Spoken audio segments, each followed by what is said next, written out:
ဆင်းရဲကင်းပါစေဆရာတော်ဘေးရန်ကင်းပါစေဆရာတော်ဘေးရန်ကင်းပါစေဆရာတော်ခန္ဓာဝန်ကိုသာသနာဝန်ကိုလွယ်ကူစွာဆောင်ရွက်နိုင်ပါစေသာဓုသာဓုသာဓုဆရာတော်တရားဟောဖို့ဓမ္မပလင်ပေါ်မှာဖြစ်ဖြစ်ဆရာတော်အစဉ်ပြေတဲ့နေရာဖြစ်ဖြစ်တို့တုံးတော်မူရရှောက်ထားပါတယ်ဗျာဟမ်မိုင်းနဲ့ပလင်ပေါ်မှာကျရင်တော့ပိုးဆင်းပြီးပါလေဗျာဆရာတော်မထိုင်ရင်မှုဆိုရင်လည်းအောက်မှာတပြည့်တော့ခင်းပြီးလို့ရပါတယ်ဆရာတော်ဘယ်လိုဆင်ပြေလဲဗျာမမဒီပေါ်ကပူကောင်းတာပါဆရာတော်မဒီပေါ်မှာပဲ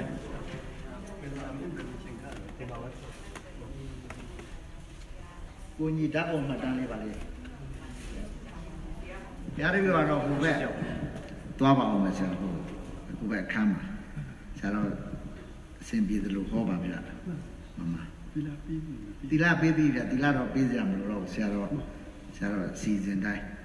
တီလာ၅ပါးတီလာပေးပြီးပါဗျာပြီးတော့လည်းမိတ်ဆက်ပေးပြီးပါဆရာတော်အကြောင်းလေး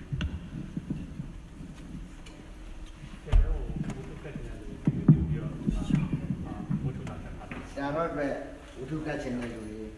ဆရာတော်သာသနာ့ခရီးအတွက်ဆရာတော်ကဗမာပြည်မှာတရားကြီးတစ်ခုဆောင်တယ်နော်ကျွာလေးတွေ့ရမှာဆရာတော်ရဲ့သာသနာ့ခရီးကိုနိုင်သလောက်ပေါ့နော်နောက်တစ်ခါဆရာတော်ရဲ့ဘေးရင်စိတ်တို့ပါတော့တတ်နိုင်တော့လူနိုင်ပါလေဟိုတယ်လီဖုန်းလေးလည်းစမ်းလို့ထားလို့နော်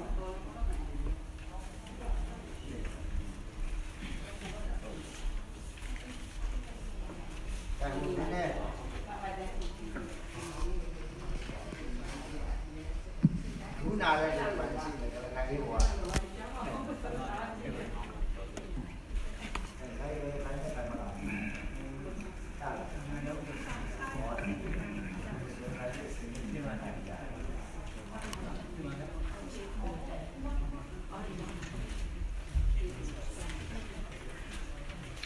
ဣဒံမေဘုံညေ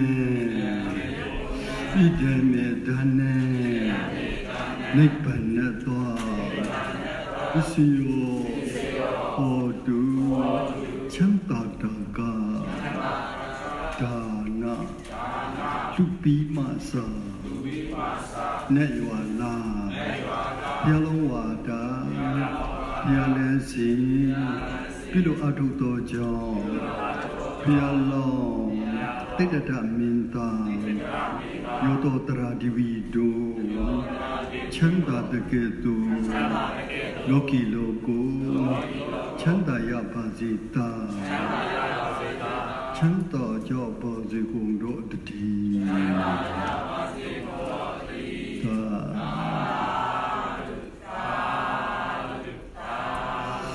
နမောတတဗုဒ္ဓဝါတောအရဟတောသမ္မာသမ္ဗုဒ္ဓတဘုဒ္ဓံတရဏံဂိသာမိ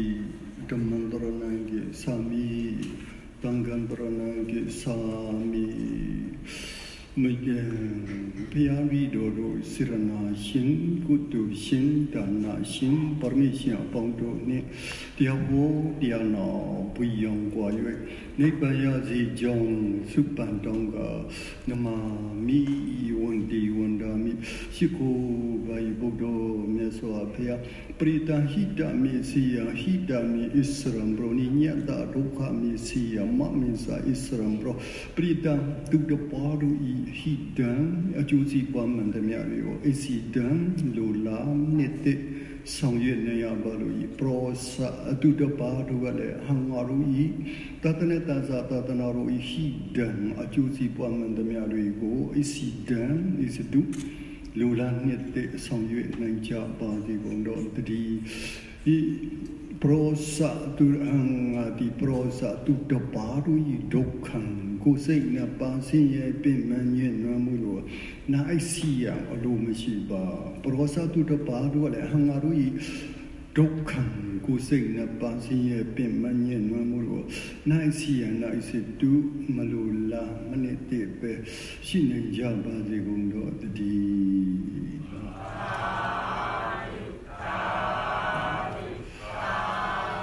그러면라 제대에 방 비송리도 시사냐 잔진 아카데미아 디아나 프로이트 아방도 그 아정뷰 비마 보자 나자야메 똑된디드나 디아도가 어른이긴 두디 마도다니까 두디 수지야 어른이긴 두디 마 디뼈리라 수로 Yini nya dhyana parita abong ajong piu bima hoja na jaya me ditana dhyado ka oranyikin tudi ma totanika tudi sujiya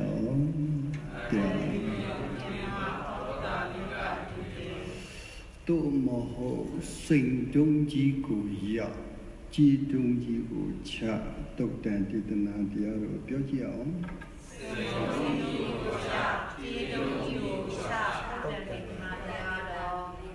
Hobi belule suran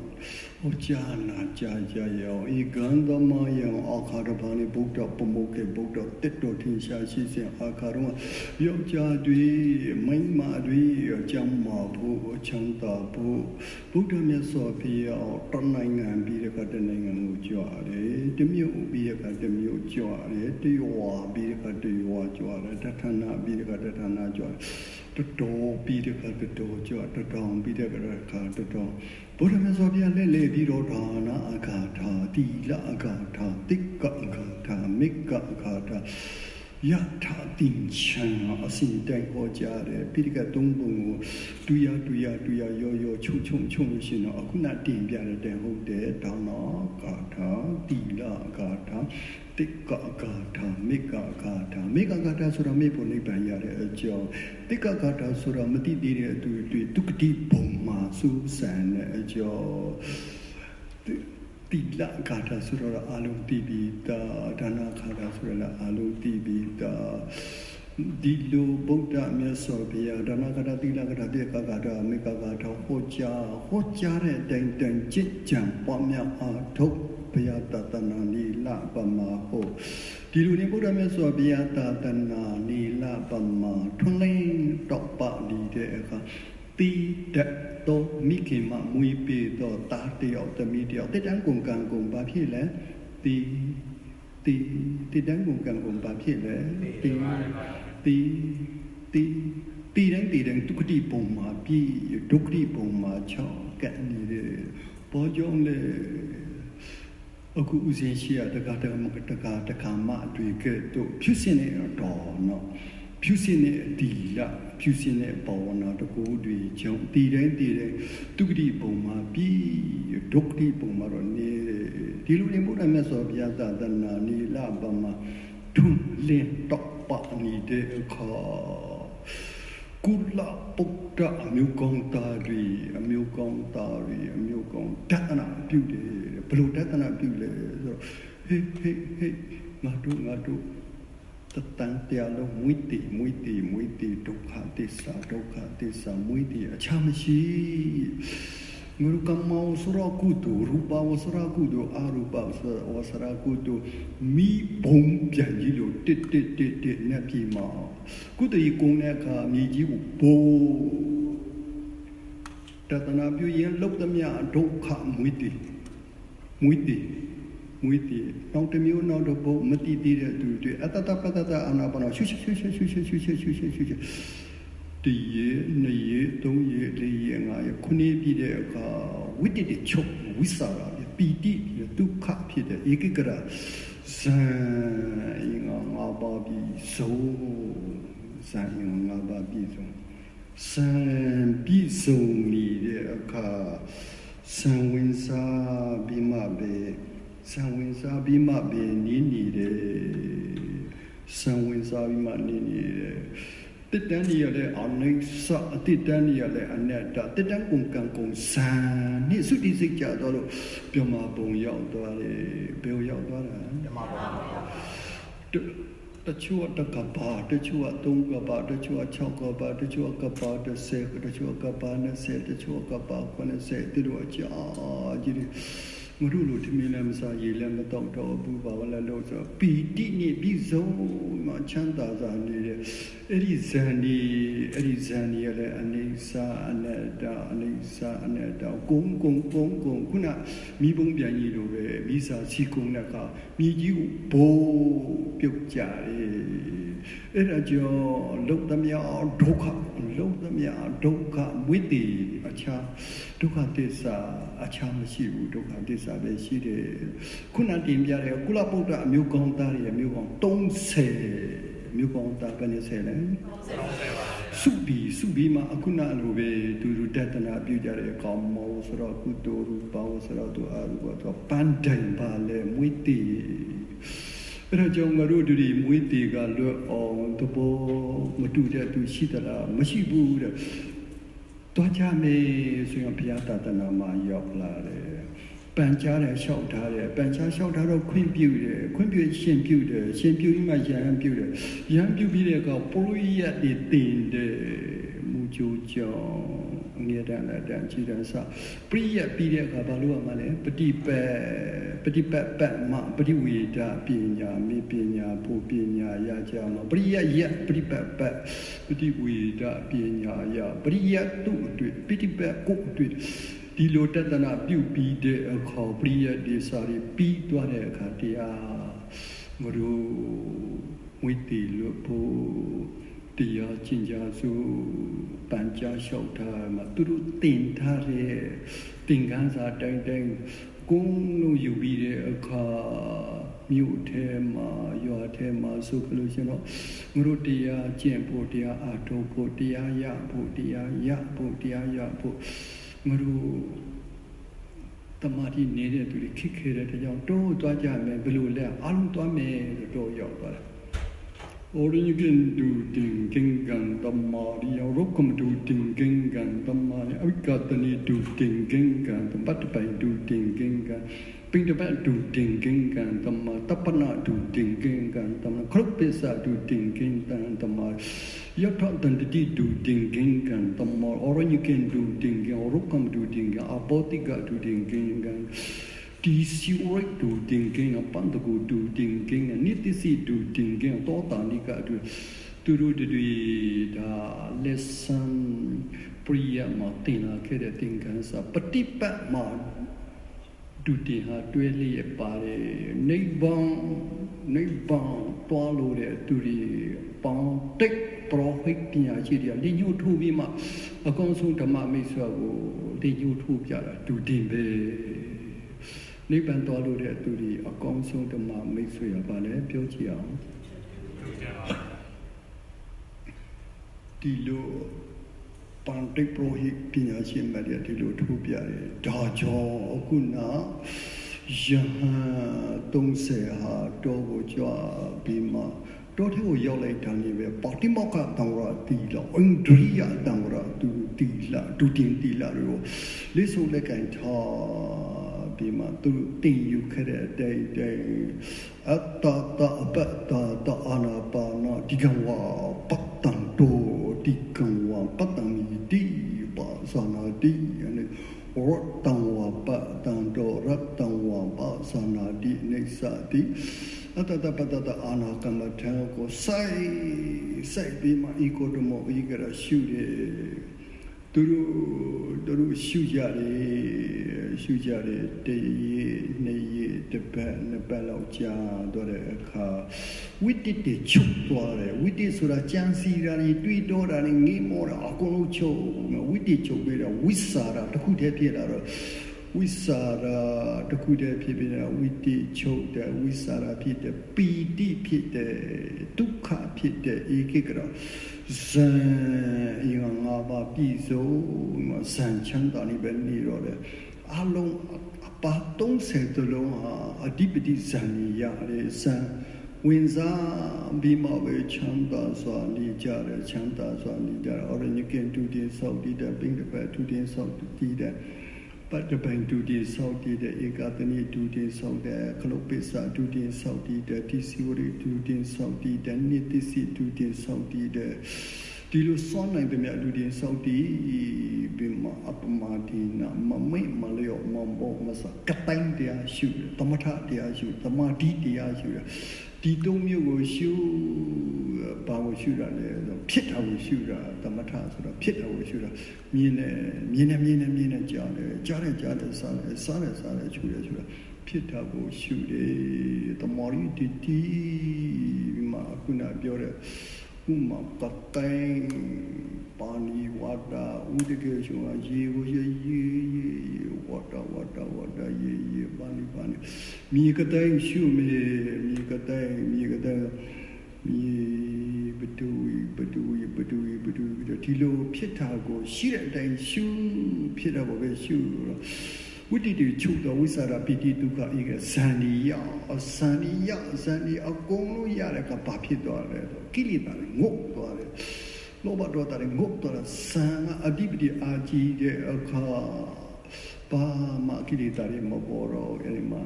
ငါရှမ်းတာတော့ဖြစ်တော့တာကိုငါမှကိလေသာလည်းမရှိတော့ဒါဟာအပါတိုင်းဒီလိုငါယန္တာဖြစ်ပြီးငါယန္တာဖြစ်ပြီးသူလည်းဒီလိုကိုလည်းတော့ဝါလည်းကျွတ်တော့တယ်ငါတို့ဖျားဘူးသွားကြရအောင်ကောင်းတယ်ဆိုရင်မှဖျားဘူးသွားတယ်အခါစီတဝန်ကျောင်းသားရောက်နီးလာတဲ့ကအိုးအာနန္ဒဖျားညီပွားအာနန္ဒဖျားအိုးငါဖျားဘူးလာတဲ့တန်ဃာတော်တွေငါမလို့ငါရှိမလားနေတော့ပြောငါရှိမလားနေသူတို့တော့ယဟန္တာအာနန္ဒငါဖျားမဖူးရဘူးငါရှိမလားနေတော့ပြောငါရှိမလားရဘူးတော့ပြောမလားပါဗျာမြတ်စွာဘုရားရှိမလားရောက်ဆိုဘယ်လိုပြန်ပြောရမလဲသူတို့တင်းချိုင်တုတ်တံကိုတွားလို့ပြောလိုက်မလားပါမြတ်စွာဘုရားမြတ်စွာဘုရားကိုဥတည်ရှိခိုးကြောပြီးတဲ့အခါငါတို့ကိစ္စပြီးရန်လာတွေဖြစ်ပြီးမြတ်စွာဘုရားတော့ကတော့မယ်ကျောင်းဝင်တဲ့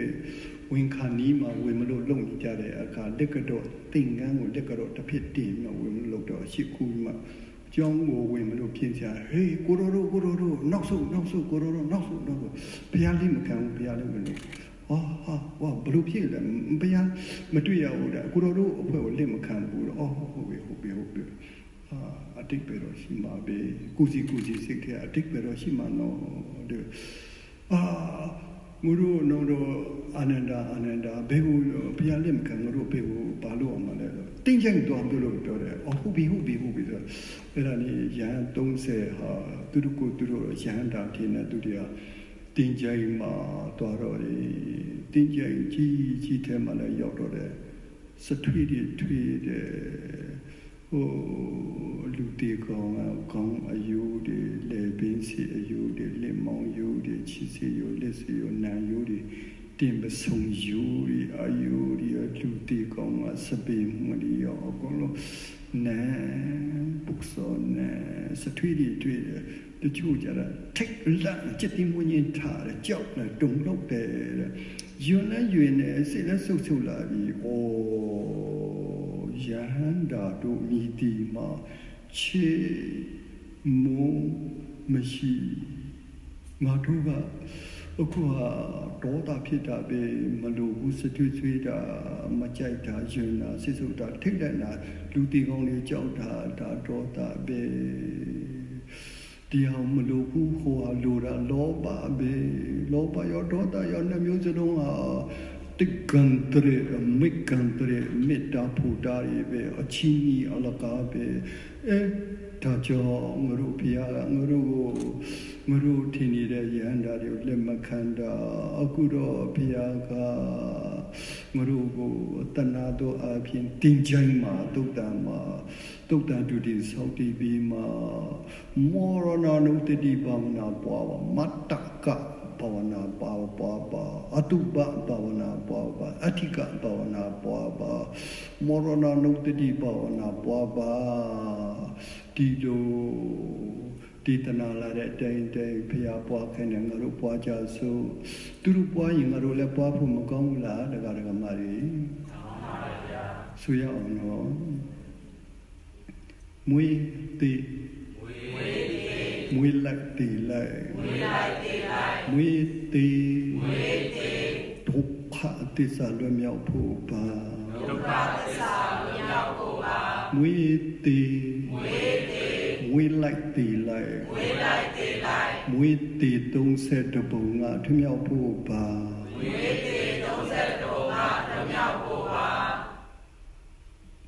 ဗုဒ္ဓဘာသာတိဝိပဿနာတိဗုဒ္ဓဘာသာတရားအားထုတ်တာဗုဒ္ဓဘာသာဗုဒ္ဓဉာဏ်သစ္စာလေးပါးလက်လေးပါးဖို့လေးပါးရပါစေခြင်းအကျိုးမှာဒီပလင်ခွေပါထိုင်နေပါခါကိုဖြောင်းဖြောင်းထားမလုတ်ဣန္ဒြေငြိမ်ငြိမ်နေမျက်စိမိတ်ကပါဇက်ပိတ်ကဥခုံးကိုတဲတဲထားဥခုံးကိုတဲတဲထား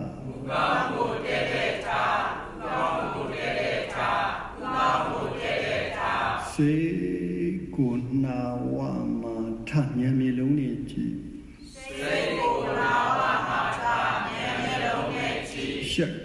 ရှက်၍ရှုနာဝမှာထိတာယုတ်တရားတိတာနန္တရားထိတာမမြဲတိတာမမြဲရာယုတ်နံအနိစ္စထိတာမမြဲရာယုတ်နံအနိစ္စထိတိုင်း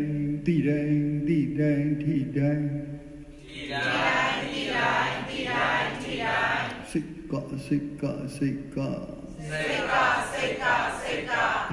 အနိစ္စပွားအတ္တငါတို့ဗုဒ္ဓဘာသာတို့ရဲ့တရား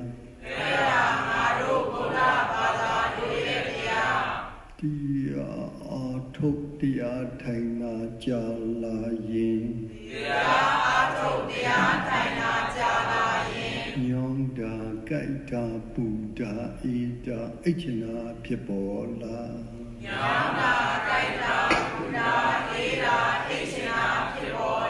ရှက်၍ရှုဖောက်ပြန်တဲ့နေရာကိုဉာဏ်မျိုးလုံးနဲ့ကြည့်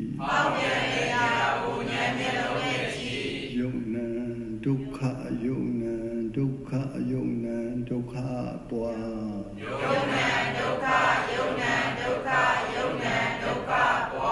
ဤသို့ပွားပါမတ်ပါအထုပါ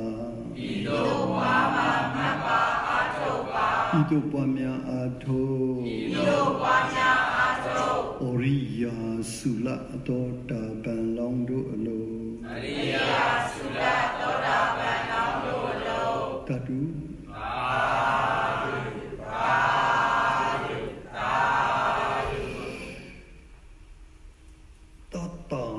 ကတုတ်တန်တင်ကြိုင်ထဲမှာအခုနာရှမ်းတော်တွေရှမ်းတာလို့ထင်နေတဲ့ရန်တာပဲလို့အောက်မိတဲ့တန်ဃာတော်ရီဟောဤတုတ်တန်တင်ကြိုင်ထဲမှာခေါင်းဆောင်နာယကနေပြီးမှငရိုပဒုတဒီတနာကျမ်းကန်လာတဲ့အတိုင်းရှုကြရအောင်တဲ့အဲ့ဒီလိုပြောပြီးမှဥစဉ်ကတင်ပြတော်မူမြို့သမီးလေးတယောက်မြို့သားလေးတယောက်အရွယ်ရောက်လာတဲ့အခါ19နှစ်လောက်ရှိတဲ့အခါ ကပတရားဖို့မှတရားသူတို့နှစ်ယောက်ဟာအကျင့်စနီးမောင်နှံလေးမယားဖြစ်ပါတော့တယ်တရားမရှိအောင်လို့တူတူလေးပြောပြရစီဆယ်လအပြည့်သွားတဲ့အခါဤစနီးမောင်နှံတို့ဟာထုံးစံတဲ့အမျိုးသမီးဟာကလေးလေးမိပွားလာတယ်အဲ့ဒီကလေးလေးဟာအလုံးတရားနာပရိသတ်အပေါင်းတို့ကျေးဇူးပြုပြီးမှသူများအတိကလေးလေးအသူများမဟုတ်သူများမဟုတ်ဒီလိုစင်ကြင်နှလုံးသွင်းပွားချရအောင်မရဏနုတတိပွားရအောင်အဲ့ဒီကလေးလေးကငါတို့ငါပဲဒီလိုနှလုံးသွင်းအောင်မိခိုင်ဝကောင်းတဲ့ထွက်လာတဲ့အခါအမျိုးမျိုးရည်နွေးရည်အေးတွေဆက်ပြီးမှတန်ရှင်းလုပ်လိုက်တယ်ပြီးတဲ့အခါတန်ရှင်းသွားပြီဆိုတော့မိခင်ရဲ့ရှင်ဘက်မှာအကုန်လုံးဆွဲလန်းပလိုက်တဲ့အခါနှုတ်ချိုတိုက်ကျွေးတဲ့အခါကလေးလေးကနှုတ်ချိုမစုခင်တော့အိုးဝဲတဝဝဲနေငိုတာငိုနေတာအခုလိုမိခင်ရဲ့နှုတ်ချိုသူနှုတ်တီးနေဆုလိုက်တဲ့အခါငိုတာအကုန်ရက်သွားတယ်နှုတ်ဆုနေတဲ့ကလေးလေးဟာတရားနာပိဋကသူများမဟုတ်ကိုမိမိပဲငါပဲဒီလိုနှလုံးသွင်းရအောင်မိခင်ဟာဝန်ခေါင်းထဲထွေးတဲ့အခါတုန်းကကလေးနဲ့တားနေမွေးတယ်မှာကြည့်ချင်တယ်ဆိုမှကြည့်လိုက်တဲ့အခါမိခင်ရဲ့အပြုံးဟာတဘာဝအလားဆုံးအပြုံးဟုတ်တယ်အဲဒီကလေးလေးကိုနှုတ်ချိုကျွေးနေတယ်ကလေးလေးကမငိုတော့ဘူးအဲဒီကလေးလေးကသူများမဟုတ်မိမိပဲတရားမရှိအောင်လို့ချုံလျအောင်တော့အဲ့ဒီကလေးလေးကရစ်သားနဲ့လသားရောက်သွားပြီလသားနဲ့နှစ်သားရောက်သွားပြီ3နှစ်သား6နှစ်သား9နှစ်သား15နှစ်သား18နှစ်သားနေပြီးမှ20နှစ်တစ်နှစ်ပြည်ခါနေလေးမှာအဲ့ဒီကလေးလေးကသူများမဟုတ်မိမိပဲအဲ့ဒီလိုပထမအရွယ်ဟာအရွယ်ရောက်သူတိုင်ပါမျိုးဆိုလှတွေးကြီးကျွေးနေတဲ့အရွယ်ပထမအရွယ်အဲ့ဒါဟာသူများမဟုတ်မိမိပဲလှတွေးကြီးကျွေးအဲ့သူရဲ့စိတ်ကတော့ပန်တိတ်ပရောဟိပညာရှိအမတ်တွေကဘယ်လိုပြောလဲဆိုပထမအရွယ်ရဲ့စိတ်ဟာတဲ့မြောက်စိတ်လိုပဲမငြိမ်ဘူးပါစိတ်နေတူတာမြောက်စိတ်တစင်တဲ့တရားရှိမှဆိုလို့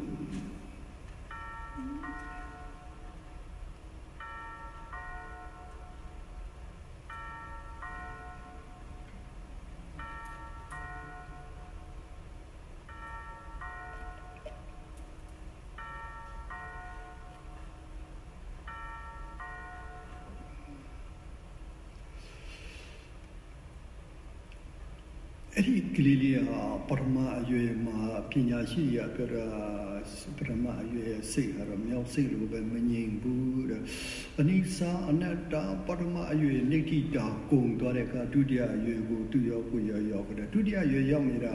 သူများမဟုတ်ဘူးလို့တရားနာပိဋကတ်တို့မရဏနုတတိဘာဝနာဘုရားမိန့်ကြားတာဘုရားသားတို့သမီးတို့ဘုရားယောဂီတွေဒီလိုဆင့်ချင်းနှလုံးသွင်းကြရအောင်ဒုတိယရွယ်ရောက်နေတဲ့အခါ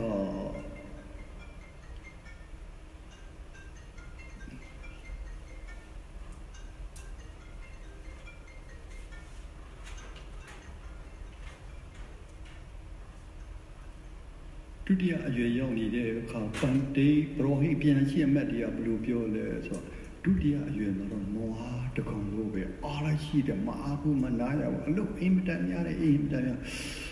ဉာဏ်နဲ့ပြည့်စုံတယ်အားရရှိတယ်မနာရဘူးတဲ့ပထမအရွယ်တော့နွားတကောင်လို့ပဲပထမ sorry မာတယ်ပထမအရွယ်ကျတော့မြောက်တကောင်ရဲ့စိတ်လို့ပဲဒုတိယအရွယ်ကျတော့နွားတကောင်လို့ပဲဒုတိယအရွယ်ကျတော့ဟုတ်တယ်မအားဘူးတဲ့ဒါအလုပ်လို့မရတဲ့အလုပ်တွေနဲ့ ဒုတိယအရွယ်လဲနွားတကောင်လို့ဆိုတာလဲအနိစ္စအနတ္တအဲ့ဒါသူများမဟုတ်သူများမဟုတ်ဒီလမ်းစဉ်ကဟောဒီလိုမြေကြီးကိုလက်မှမြေကြီးကိုလက်နဲ့ပုတ်လိုက်လွဲမလားအဲ့ဒီငါတို့လမ်းအဲ့ဒီလမ်းစဉ်ကလွဲပါမလားဗျာမလွယ်ဘူးပထမအရွယ်ကုန်ဒုတိယအရွယ်အနိစ္စအနတ္တကုန်သွားပြီတတိယအရွယ်ကိုရောက်သွားတတိယအရွယ်ရောက်နေတာဟာသူများမဟုတ်မိမိပဲတတိယအရွယ်ရောက်တော့တီစောတတ်တဲ့နေသွားတယ်ပူတဲ့တတ်တဲ့နေတော့ချမ်းတဲ့အခါတန်ရှင်းကြီးတွေရင်မိုးချိုးတွေလည်းနေသွားတယ်အဲ့ဒါဝတ်ထားတဲ့အင်ကြီးတွေကကြားလာတဲ့အခါနန်တယ်အဲ့ဒါမြည်တွေလည်းရောသားတွေရောသမီးတွေရောအနာမကတ်ချင်ဘူးနန်လို့အဲ့ဒါလမ်းသွားလို့ရှိရင်တော့တောင်မွေးသုံးချောင်းကြီးသွားရတယ်စရာဒုပ္ပလဥမင်းရင်ရောနေတဲ့အရွယ်အဲ့ဒါသူများမဟုတ်ဘူးသူများမဟုတ်မိမိပဲဒီလိုနှလုံးသွင်းရအောင်မြည်တွေကတားတွေသမီးတွေကပါပြောလဲငါတို့အလုတ်သွားကြရှိသေးတယ်မိဖွားဟောတာလေးကိုစောင့်ပေးအောင်ဟောတာလေးကိုကြည့်ပေးအောင်ဟောတာကိုစားတော့ဆိုပြီးမှတခါလေအလုတ်သွားကြတယ်အိမ်မှာပဲစောင့်နေရတယ်ဟောတာစားတော့ဆိုဟောတာပဲစားရတယ်ဟောတာကြည့်ပေးဦးတော့ဆိုဟုတ်ကဲ့ဆိုကြည့်ပေးရတယ်မိလေးထိမ့်ပေးဦးတော့ဆိုဟုတ်ကဲ့ဆိုအဲ့ဒီလိုစောင့်ပေးရတယ်အဲ့ဒါကြောင့်ပန်တေပရိုဟိပညာရှိမှတ်တရားတတိယအရွယ်ရောက်တဲ့အခါအင်းမဆောင်နဲ့ခွေးတကောင်လိုပဲတတိယအရွယ်ရောက်တဲ့အခါဘယ်လိုလဲအင်းမဆောင်နဲ့ခွေးတကောင်လိုဟုတ်တယ်အဲ့ဒါတာရီတမီးရဒါကြည့်ပေးပါဆောင်ပေးပါဒါစားပါဆိုသူတို့ခံရတော့အဟမ်းနဲ့ချောင်းနေတဲ့ဆိုးအာရင်ကုန်ခန်းတဲ့အဆိုးအာရင်နေတဲ့ချောင်းလေးဆိုတွေးပုံချင်းတိုင်းကကြာစားရင်လည်းအာမဖြစ်တော့ဥတတရားအရွယ်မှာအဲ့ဒီရေခဏမချိုးနေတဲ့ခါနဲ့သူများလည်းမကန်တော့ဘူးတခါမှဝူရီချိုးရတယ်ဒါပြုစုပေးရမှာငါတို့တာရီတမီးရတောင်းဒီတတရားအရွယ်ဟာအနိစ္စအနတ္တတစ်တန်ကုန်ကံကုန်နှခေါင်းပါစအတိရှုရက်တော်ပြီးတီတာသူများမဟုတ်မိမိပဲဒီလမ်းစဉ်ကမလွယ်ဘူးဒါကြောင့်တီသွားတဲ့အခါလူတီကောင်းမသားကိုအင်ပေါ်မှာအကြောင်းပေါ်မှာပက်တော့မှကြာမထားဘူးအများဆုံးမော်တော်ကားပေါ်မှာရောက်သွားပြီတင်းချမ်းရောက်သွားပြီတင်းချမ်းရောက်တဲ့အခါထင်းမုံပေါ်မှာတင်းလိုက်တာမွေးတွေရှို့ပလိုက်တော့ဝုန်းဒါလောင်မီးတွေလောင်လူတီကောင်းပြီးတော့ဘာကိုစလောင်သွားလဲလောမအမွေးတွေကိုလောင်သွားတယ်မြစ်တော်မွေးမြေခုံမွေးနှခမ်းမွေးမုတ်စိမ်မွေးစပီမွေးတွေအမွေးတွေအကုန်လုံးပြီးသွားတယ်ငယ်တာတိလေးတွေလောင်သွားတယ်နေရွေဖျားနှခမ်းဖျားချီဖျားလေးဖျားတွေငယ်တယ်အကုန်လုံးချီလေးတွေကုန်သွားတဲ့အခါချီစလုံးတွေလည်းအကုန်ပေါင်းနေလည်းအကုန်တော့တခါတည်းခဏကျတော့မွေးတွေတအားလောင်တော့ဖုံးဆိုပေါက်တော့အုံတော်လေးပေါက်တော့ဘေးတွေထွက်တော့အဲ့ဒါတစူဝါးတွေနဲ့ထိုးအပေါ်မှာတင်းပြီးနောက်ခဏနဲ့မွေးဝုန်းတီဆိုတော့ခါကြီးပြက်သွားတယ်မိမမှာတင်းယောက်ျားမှာရင်ကြားတဲ့ရည်တွေများလို့အစီတွေများကြာပင်ကြာညာတော့လေတခါတည်းတီဆိုတွေလောင်တာကျုံ6တွေ့ကြာတော့တဲ့အခါတင်းနေရောရင်နေရော6တွေ့ကြာတော့တဲ့အခါမီးခိုးနေပြပဲဖြစ်တော့တယ်လွာရိုးတွေတိုက်တဲ့အခါမီးခိုးလည်းမရှိတော့လေလည်းမရှိတော့ဒီလိုကုံအောင်ဆုံးအောင်အနတ္တဆိုင်အောင်အနိစ္စမြင်အောင်တည်သွားတဲ့အခါဒုက္ခမြင်အောင်ရှုမှတ်ကြတယ်နောက်တစ်မျိုးနောက်တစ်ပုတ်တခါပထမအရွယ်လာသွေးတွေကျွဲတယ်သူများမဟုတ်မိမိပဲဒီလိုနှလုံးသွင်းရအောင်ဒုတိယအရွယ်ရောက်ပြီးအားရှိတယ်အလုံးမအားဘူးနွားလို့ပဲတတိယအရွယ်ရောက်ပြီးတတန်းကုံတော်မယ်ကံကုံတော်မယ်နှခုံးပါးစပ်တတိယအရွယ်မှာနှခုံးဦးမဲ့ဦးပြီးနာမယ်နာပြီးရင်တည်တယ်တတိယအရွယ်တည်သွားတဲ့အခါလူတင်ကောင်းကိုကျောင်းပေါ်မှာအင်ပေါ်မှာပဲ့တော့မှကြာမထားဘူးအမြန်ဆုံးကားပေါ်မှာတင်းချရောက်သွားပြီဟေးမြည်ကြည့်တူဆိုတော့တခါတော့ပေါ်ပြတယ်တန်တွင်းနဲ့ပေါ်ပြတယ်တူကိုတူတယောက်တည်းလေးတူတယောက်တည်းမောလို့ရှိရင်လှက်တူတော့ခါလောက်နေတော့မတာကောင်တခါတည်းလူတီကောင်ကိုကျင်းထဲမှာထည့်လိုက်တော့ဟေးနင်းသူမျက်နှာနောက် ဆုံးကြည့်ရအောင်ဆိုမှအကောင်းဖွင့်ပေးလို့ပြောတဲ့အခါကျတော့ဒါတွေနေခုတ်ပိတ်ထားတော့တိုင်းတော့အဖုံကြီးကိုဆောက်ကံပြီးမှဖွင့်ချလိုက်တာအခါတည်းထောင်းကနေဆိုအပုံနဲ့နေရထွေလာတော့စထွေးတွေထွေးမြကြီးတွေဖို့ခြေတော့ကနေနင်းစထွေးဆိုတော့မြကြီးတွေပို့ပြီးတဲ့အခါလူတေကောင်ဟာမသိခင်တော့ဘာစားတယ်လဲဆိုတော့မြကြီးကပေါက်တဲ့စပါးပင်ကဖြစ်တဲ့သမင်းကိုစားတယ်မြကြီးကပေါက်တဲ့ဟင်းတွေစားတယ်တတန်ကုန်ကံကုန်တဲ့အခါမြကြီးတွေကိုထဲလိုက်တဲ့အယူတွေရောအသွေးတွေရောအသားတွေရောအလုံးဟာမြကြီးပဲဖြစ်သွားတယ်စောစောကမိကိုနေပြပဲဖြစ်တော့ယောက်ျားလည်းမရှိမိန်းမလည်းမရှိခုတော့မြကြီးဘဝမြကြီးထဲမှာကြာလာတယ်မြကြီးပဲဖြစ်သွားတယ်ဒီလိုကုန်အောင်ဆုံးအောင်မုန်းအောင်ရှုလိုက်တယ်ဒီလိုမွေးလိုက်သေးလိုက်ဘာကြောင့်ဖြစ်ဒသနာပြုကြတဲ့ယဟန်30ကမွေးတည်ဖြစ်တာလောဘဒသနာဒီဟုတော့တမှုရိယသစ္စာကြောင့်မွေးတည်ဒုက္ခသစ္စာမြင်သွားတယ်အကြောင်းတမှုရိယသစ္စာကြောင့်အကျိုးမွေးတည်ဒုက္ခသစ္စာအကြောင်းမိကသစ္စာကြောင့်အကျိုးနိရောဓသစ္စာအကြောင်းတရားအကျိုးတရားအကြောင်းတရားတွေမြင်တဲ့အခါဒုက္ခအတ္တစာမြင်တဲ့အခါဘောရိညာရတဲ့အခါဝိပဿနာပညာကတရားခံတမှုရိယသစ္စာမိကသစ္စာပယ်တတ်တဲ့နိရောဓသစ္စာဆိုင်သွားတယ်ဒီလိုအကြောင်းတရားအကျိုးတရားအကြောင်းတရားတွေမြင်ပြီးမှလုတ်တမြဒုက္ခမွေတိတုတ်တန်တင်ကြင်ထဲမှာရေးလေးကနာရှုမှလိုက်တဲ့အခါလုတ်တမြဒုက္ခဤကောဒုက္ခသစ္စာဤကောတမှုရိယသစ္စာဤကောမိကသစ္စာဤကနိရောဓသစ္စာ၄ပါးစုံမှတရားဟုတ်တယ်သစ္စာ၄ပါးမြင်ပြီးတဲ့အခါအတောကိုမှတင်ချင်တဲ့မှာအကုန်လုံးရှမ်းတာတွေအကုန်လုံးဖြစ်သွားကြတော့ရန်တာတွေအကုန်လုံးအတော်ကုန်ရန်တာတွေဖြစ်သွားကြတယ်။အော်ကြရအောင်နိဗ္ဗာန်ဟာလက်တကံမဟုတ်နိဗ္ဗာန်ဟာလက်တလုံးအတုပါကိုဝိပဿနာတော့နိဗ္ဗာန်မှာဆိုတုတ်တန်တင်ကြင်ထေကရှမ်းတာ30ထိုနိဗ္ဗာန်လက်တကံမဟုတ်နိဗ္ဗာန်လက်တလုံးအတုပါကိုဝိပဿနာတော့နိဗ္ဗာန်မှာဆိုအတုပါဘာကြီးနဲ့တူစိန်တုံးကြီးနဲ့တူစိန်တုံးကြီးကိုရကြီးတုံးကြီးကိုချသဘောကြမကြပါဘူးမတတ်နိုင်ဘူးကိလေသာတေအတုပါပြေတင်ကြင်ကြီးကိလေသာထရွာတဲ့အိမ်တဲ့မြို့ထဲမှာပြတုတ်တန်တင်ကြင်ချစ်တလန်းတင်းတန်မကထဲဘုရားရှိစဉ်အခါတုန်းကဒီရောစကျုံမြို့တုတ်တန်တင်ကြင်ထဲမှာတိမှာမြတ်စွာဘုရားကိုယ်တိုင်တင်ကြင်မှာကြွားပြီးမှ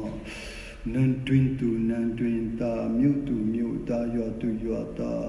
တောကျောင်းဖုန်ကြီးရွာကျောင်းဖုန်ကြီးမြို့ကျောင်းဖုန်ကြီးတွေအကုန်လုံးကြွားမှာဗုဒ္ဓမြတ်စွာဘုရားအခုနာဘုရားဟောတဲ့ရှုခွင့်ကိုရှုပွားစေတယ်ပထမအရွယ်ဒုတိယအရွယ်တတိယအကုန်လုံးရှုပွားရှုရအနိစ္စတွေအနတ္တတွေဒုက္ခတွေမြင်ပြီးမှရရှိစုမြို့တုတ်တန်တင်ကြင်တဲ့မှာ南တွင်သူ南တွင်သားမြို့သူမြို့သားတွေတော်ကြောင့်ဘုန်းကြီးရွာကြောင့်ဘုန်းကြီးမြို့ကြောင့်ဘုန်းကြီးကမ္မထံဘုန်းကြီးအကုန်အားလုံးဟာပုထုဇဉ်တယောက်ပါမရှိဘူး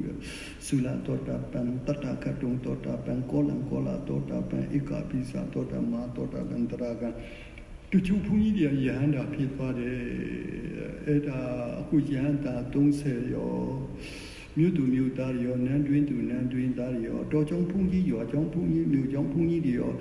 ရဟန္တာဖြစ်တာဘယ်နေရာမှာလဲစိတ်ဓာတ်ထဲမှာလားအကြောင်းမှာလားမြို့မှာလားရွာမှာလားပြောနေနေတယ်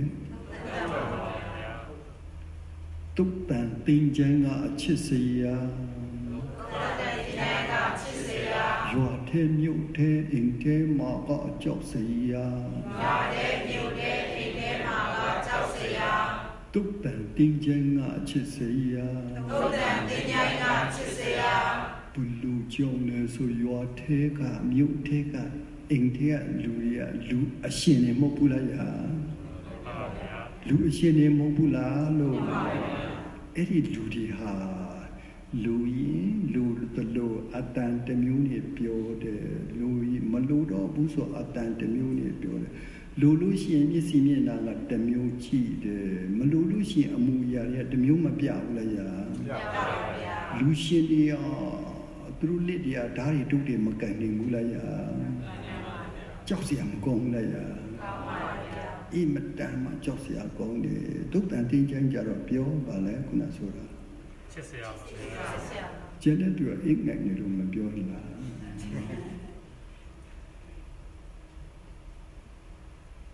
ယုံကုန်ပဲပြေးမလဲတောနေတော့ကြောင့်ရောက်ဖို့ပဲနိဗ္ဗာန်ပဲပြေးမလဲပွားနေတော့ကြောင့်ရောက်ဖို့ပဲတရားကိုကောရအောင်နဲ့ပါယဟန်30ဟာအရိညကင်တူတင်တော်ရဆောက်တည်တဲ့ကတိုင်းတမထအထွေထစ်ကိုရောက်တဲ့ကိလေသာတွေငုံနေတယ်အဲဒီကသူတို့ယဟန်ဒါလို့ထင်တဲ့ဘုရားဖူးတော့ဘုရားလက်မခံဘူးတုတ်တန်တင်ချိန်ထဲမှာဗာပြောလဲဆိုတော့တောတာနိကဒုတိဆင်လာတင်ချင်းကိုပြောတာတုတ်တန်ပြောတာတုတ်တန်တင်ချင်းထဲမှာတရားတွေအာထုမရဏနုပတိပါဝနာအာထုအစအလေအဆုံးအာထုလိုက်တဲ့အခါသူလည်းမဟုတ်ငါလည်းမဟုတ်အဝိဇ္ဇာကြောင့်သမုဒိယဒုက္ခသစ္စာမွေးတိဒုက္ခသစ္စာမြင်ပြီးမှသူတို့အလုံးရဟန္တာဖြစ်သွားတာမဟုတ်ဘူးလားအာရဏိကေတူတင်အစသူတို့ဆုံးသွားတာကသောတာနိကတူတင်ဒါကြောင့်တရားကောင်းစဉ်ကအာရဏိကေတူတင်မှာသောတာနိကတူတင်လို့ကောင်းစဉ်မပေးဘူးလားပေးပါဗျာနောက်တစ်မျိုးနောက်တစ်ပုဒ်ကစိန်တုံးကြီးကိုရာကြည်တုံးကြီးကိုချရဟန္တာဖြစ်သွားပြီဆိုတော့တမထတွေဒုသေးလားရဟန္တာဖြစ်သွားပြီဆိုတော့စိန်တုံးကြီးကိုရပြီတဲ့ကျင့်တုံးကြီးကိုချပြီးဣတိဤတို့ယနေ့ယခုတရားနာပရိသတ်အပေါင်းတို့ကိုမိသားစုတပွဲဆွေမျိုးတွေတပွဲမေတ္တာရှိတကရုဏာတရားဖြင့်ပုထုဇဉ်ဘဝမှာရဟန္တာဖြစ်သွားတဲ့အလုတ်ပေးဝိပဿနာတရားကိုမေတ္တာရှိတကရုဏာတရားဖြင့်ကောင်းစွာမသွေတင်ပြခဲ့ပါပြီတော့အံ့တည်း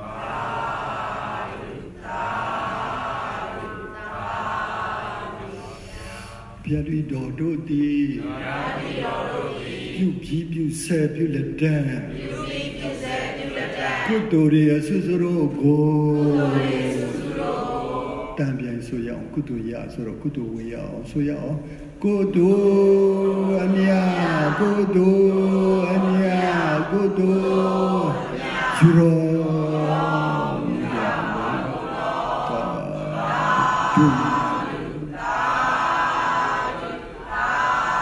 ကုသိုလ်အမြကုသိုလ်အမြကုသိုလ်အမြယူရော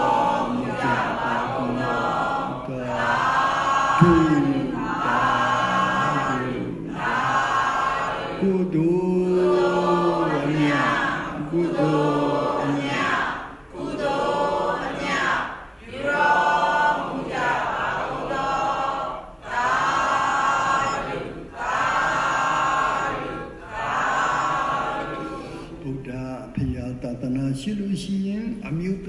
တွေအမျိုးသားတွေ